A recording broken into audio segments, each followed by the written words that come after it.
ప్రథమ స్వయం సేవకుడు అనే వ్యాసంలో మిగతా భాగం ఇవాళ విందాం. అరవిందులను కలుసుకున్నారు ఈయన. డాక్టర్జీలో కనిపించే అకుంఠిత జాతీయవాదం తిలక్ ఆలోచనాధార నుంచి స్వీకరించిందే. అంటే తిలక్ కూడా ఒక విధంగా చెప్పాలంటే జాతీయవాదంలో తీవ్రంగా ఉండాల్సిందే అని. అంటే గాంధీ గారేమో గోపాలకృష్ణ గోఖలే అనుచరుడు. గోపాలకృష్ణ గోఖలే నెమ్మదిగా వెళ్ళాలి ఆంగ్లేయులతోటి అనే భావం కలవాడు. ఈయన అవసరమైతే స్వరాజ్యం కోసం ప్రాణమైన త్యాగం చేయాలి అనే భావం కలవాడు బాలగంగాధర తిలక్ అన్నమాట. కాబట్టి అలాంటి ఆలోచన ధోరణి ఉన్నటువంటి తిలక్ ఆలోచనని ఈయన ఆ జాతీయ ధారలో ఉన్నాడనమాట డాక్టర్ హెడ్గే బార్జీ. అందుకనే ఆయన అనుచరుడయ్యాడు. అయితే జూలై 31, 1920లో తిలక్ మరణించాడు. ఆ తర్వాత స్వాతంత్రోద్యమ గతిని డాక్టర్జీ సరిగానే ఊహించారని అనిపిస్తుంది. అంటే ఆయన చనిపోయిన తర్వాత అది ఆంగ్లేయులకి అనుకూలమైన సంస్థగా కాంగ్రెస్ కనపడిందే కానీ మన స్వాతంత్రానికి సరైన బీజాలు నాటే సంస్థగా అనిపించాల డాక్టర్జీకి.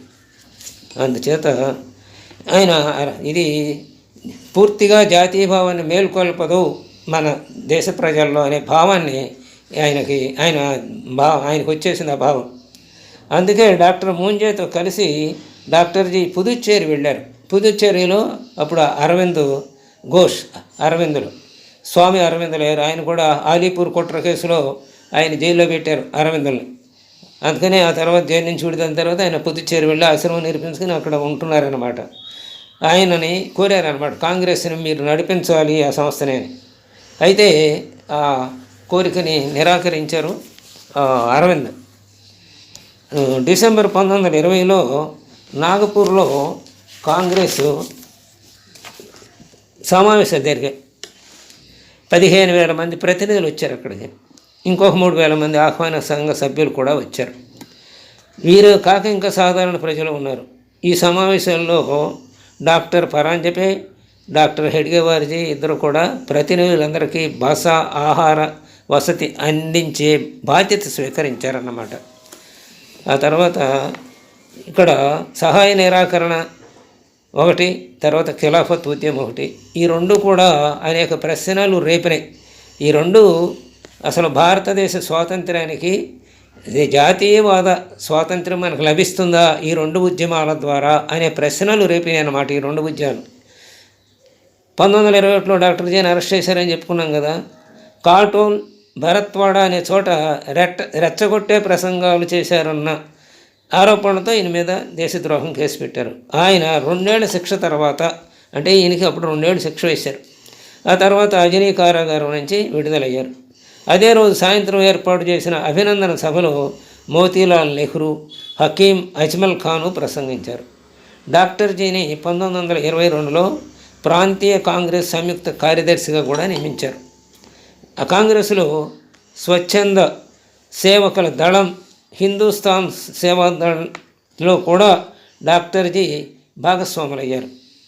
అంటే కాంగ్రెస్లో స్వచ్ఛంద సేవాదళం అనేది ఏర్పాటు చేశారు, దానిలోనూ భాగస్వామిగా ఉన్నాడు. అలాగే హిందుస్థాన్ సేవాదళంలో కూడా భాగస్వామిగా, అంటే అనేక సంస్థలు ఏర్పడుతుంటాయి. ఒక్కొక్క సంస్థలో మనకి 4-5 బ్యాంకుల్లో మనకి అకౌంట్లు ఉన్నట్టుగా ఇక్కడ ఈ 2-3 సంస్థల్లో కూడా సభ్యత్వం మనం అంగీకరించవచ్చు. వాటి రెండిట్లోనూ పనిచేయవచ్చు. అలా ఈ రెండిట్లోనూ ఉన్నారు ఆయన. హిందుస్థాన్ సేవాదళ స్థాపకుడు డాక్టర్ ఎన్ఎస్ హార్దికర్, ఈయన హుబ్లీయింది.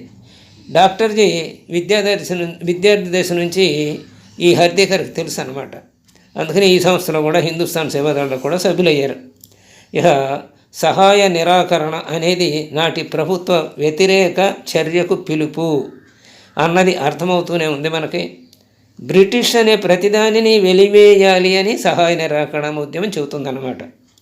అంతేగాని సహజ సిద్ధమైన జాతీయ ప్రవర్తనను ఉద్యమంలో భాగంగా చేయలేదు. వాళ్ళందరూ వ్యతిరేకించడం బాగానే ఉంది, మరి అసలు నీకు కావాల్సిందేంటి? అది లేదనమాట ఇక్కడ. వాళ్ళని వ్యతిరేకించడమే ధ్యేయంగా అది మొదలైంది. కానీ ఆ తర్వాత నీకు కావాల్సిందేంటో నిక్కచ్చిగా నీకు తెలియదు. అట్లా ఉందన్నమాట కాంగ్రెస్ పరిస్థితి ఆ రోజుల్లో. అందుకని సహజ సిద్ధమైన జాతీయ ప్రవర్తన ఉద్యమంలో భాగం కాలేదన్నమాట. దీనితో సమాంతరంగా గాంధీజీ మళ్ళీ ఇంకేం చేశారు, ఖిలాఫత్ ఉద్యమాన్ని కూడా నడపదలుచుకున్నాడు. ఆ సహాయ నిరాకరణ, ఖిలాఫత్ ఉద్యమం రెండు ఒకేసారి జోడు గుర్రాలు వాటి మీద నడవదలుచుకున్నాడు. అసలు ఖిలాఫత్ ఉద్యమం మన దేశానికి సంబంధించింది కాదు, అది ఎక్కడో టర్కీకి సంబంధించిన ఖలీఫాని బ్రిటిష్ వాళ్ళు తొలగించారు. ఆ తొలగించిన వాడిని తిరిగి తీసుకోవాలని ఇక్కడ మనం కోరటం ఏమిటి, అసలు అక్కడ కమాల్ పాషా అప్పుడు పరిపాలన స్వీకరించాడు. ఆ కమాల్ పాషా అనేది దాన్ని వ్యతిరేకించాడు. అక్కడ పాలకుడు వ్యతిరేకిస్తే దాన్ని కాదు. ఎందుకంటే ఇదంతా గాంధీజీ గారు చేసింది మన స్వాతంత్ర సముపార్జనలో ఇంగ్లీష్ వాళ్ళని, బ్రిటిష్ వాళ్ళని పారద్రోలటానికి, వ్యతిరేకించడానికి ముస్లింలను కూడా మనం కలుపుకోవాలి అనే భావంతో చేశాడనమాట. ఇది ఈ రెండు కూడా పెను ప్రమాదం అని గ్రహించారు డాక్టర్జీ. అంటే అటు ఖిలాఫత్ ఉద్యమం పెను ప్రమాదమే, ఇటు సహాయ నిరాకరణ ఉద్యమము పెను ప్రమాదమే అని గ్రహించారు ఆయన. అలాగంటే తర్వాత జరిగింది కూడా అదే. ఖిలాఫత్ ఉద్యమం వల్ల ఏమైంది, హిందువులు మలబార్లు దారుణ ఊసకోతకు గురయ్యారు. ముస్లింలను కాంగ్రెస్కు చేరువుగా తెచ్చే క్రమంలో గాంధీజీ వారి గురించి ఒక అభిప్రాయం వ్యక్తపరిచాడు. హిందువులు పిరికివాళ్ళని, అట్లాగే ముస్లింలు చదువు రాని వాళ్ళు దౌర్జన్యకారులు లాంటి వాళ్ళు, అవిద్య దుందుడుకు స్వభావం ఉన్నవాడు. కాబట్టి ఆ దుందుడుకు స్వభావం ఉన్న వాళ్ళని మనం చేర్చుకుంటే మనకు తొందరగా వచ్చేస్తుంది స్వాతంత్రం అని హిందువులు పిరికి వాళ్ళని కూడా అపవాద ముద్ర వేశాడు. చదువుకున్న ముస్లింల ఆకాంక్ష ఏమిటంటే దేశంలో తిరిగి ముస్లింల పాలన ప్రతిష్ఠించడమే అని చెప్పారన్నమాట. ఏది డాక్టర్జీ చెప్పారు ఇది. కాబట్టి అదే హిందూ సమాజం పెరిగింది కాదని బ్రిటిష్ పాలనలో వర్ణ వ్యవస్థను వర్ణ విభేదంగా మార్చడంతో హిందువులు ఆత్మవిశ్వాసం దెబ్బతిన్నదని డాక్టర్జీ చెప్పారు. ఖిలాఫత్ సమస్య అసలు ఏమిటంటే మొదటి ప్రపంచ యుద్ధంతో బ్రిటిష్ ప్రభుత్వం రద్దు చేసిన ముస్లింల అత్యున్నత ఆధ్యాత్మిక పీఠం ఖలీఫా పునరుద్ధరణకు సంబంధించినది. ఇందాక చెప్పుకున్నాం కదా, ఖలీఫా అని ఆయన ముస్లిం పీఠాధిపతి లాంటి వాడు. మనకి శంకరాచార్య మఠాలు అలాంటిది అనుకోవచ్చు మనం. ఆ ఉద్యమం ఇక్కడి ముస్లింలకు ఇక్కడి ప్రధాన జీవన సంస్థలు కలపడానికి ఉద్దేశించింది కూడా కాదు. ఇక ఖిలాఫత్కు కాంగ్రెస్కు మధ్య సానుకూల అంశం ఏదైనా ఉన్నది అంటే అది తాత్కాలిక అవసరమే. కాంగ్రెస్ను ముస్లింలను కాంగ్రెస్ ఉపయోగించుకోవాలన్న సంకుచిత దృష్టి అన్నమాట. నిజానికి యుద్ధం పూర్తయిన తర్వాత టర్కీ అధికారం చేపట్టిన ముస్తఫా కెమాల్ పాషా కూడా ఖలీఫా పునరుద్ధరణకు ఇష్టపడలా. మరో గదాఖాతం వేశాడే అదే. పైగా ముస్లిం మౌలవీల ఛాందసత్వం నుంచి కూడా ప్రజలను విముక్తం చేయాలని ఆయన భావించాడు అక్కడ కమాల్ పాషా టర్కీలో. అయినా ఇక్కడ ఆ ఛాందసత్వాన్ని, ఆ ఖలీఫా అధికారాన్ని కావాలని కోరమని ఇక్కడ ముస్లింలను ప్రేరేపించాడు, వాళ్ళకు మద్దతుగా నిలిచాడు ఇక్కడ గాంధీజీ గారు. ముస్లింల అంతర్జాతీయ సమస్యతో భారత స్వాతంత్ర్యోద్యమాన్ని కలపొద్దని కూడా ఆనాడు మహమ్మద్ అలీ జిన్నా కూడా చెప్పాడు. అసలు దాంతో మనకు సంబంధం ఉందయ్యా బాబు, అది వద్దు అని. ఎవరు ఇక్కడ తర్వాత ముస్లిం లీగ్ నాయకుడైనటువంటి జిన్నానే చెప్పాడు. ఖలీఫా రద్దు చేసిన కారణంగా ఆంగ్లేయుల మీద అక్కసుతో ఉన్న భారతీయ ముస్లింలను భారతీయ కాంగ్రెస్ వైపు జాతీయ కాంగ్రెస్ వైపు తేవాలని గాంధీ భావించాడు. అంటే ఇదంతా మనం ఎందుకు చదువుతున్నామంటే ఇప్పుడు ఎందుకు చెప్పారంటే ఇందులో అసలు డాక్టర్జీ సంఘాన్ని ప్రారంభించడానికి అసలు ఏది పునాది పడింది, ఎందుకు ఆ ఆలోచన వచ్చింది ఆయనకి అని తెలవటం కోసం ఇదంతా చెప్పారనమాట. అంటే ఇందులో జాతీయవాదం అంటూ ఏమీ లేదు. ముస్లింలని ఆకట్టుకోవడం, అటేమో బ్రిటిష్ వాళ్ళని పారదోలడం. బ్రిటిష్ వాళ్ళని పారదోలిన తర్వాత ఇంకొకటి మన దేశం మీదకి వస్తే ఏం చేస్తాం? అంటే మనకి ఏదో ఒక సిద్ధాంతం ఉండాలి కదా, ఒక జాతీయవాదం అనే సిద్ధాంతం ఉండాలి కదా. ఆడని స్వాతంత్ర్యం రావడం దేనికంటే బ్రిటిష్ వాళ్ళని పారదోలటం. అంతేగాని హిందుత్వ మూలాలు కలిగిన వాళ్ళు హిందూ దేశాన్ని పరిపాలించడం అనే భావన అక్కడెక్కడ కనపట్టలేదు ఎవరికి, డాక్టర్జీకి. అదన్నమాట భారత జాతీయ కాంగ్రెస్ వైపు తీసుకురావాలని ముస్లింని ఆ ఖిలాఫత్ ఉద్యమంలో ఈయన పాల్గొన్నాడు. 1919లో గుజరాత్లో మొదలైన ఖిలాఫత్ ఉద్యమానికి నాయకులు ఆలీ సోదరులు. వీరు దేశమంతా తిరుగుతూ రెచ్చగొట్టే ప్రసంగాలు చేశారు. ఖిలాఫత్ ఉద్యమ నేతలను కాంగ్రెస్లోకి తీసుకురావాలన్న గాంధీజీ ఆశయం ఏమైంది? వమ్మైపోయింది. ముస్లింలు భారతీయులందరి ప్రయోజనాల గురించి కాకుండా కేవలం తమ ప్రయోజనాల గురించే గొంతు విప్పేవారు. ముస్లింలు అధికంగా ఉన్న చోట ప్రత్యేక నియోజకవర్గాలు ఉండాలి అంటూ వేర్పాటువాద కోరికలను కూడా మొదలుపెట్టారు.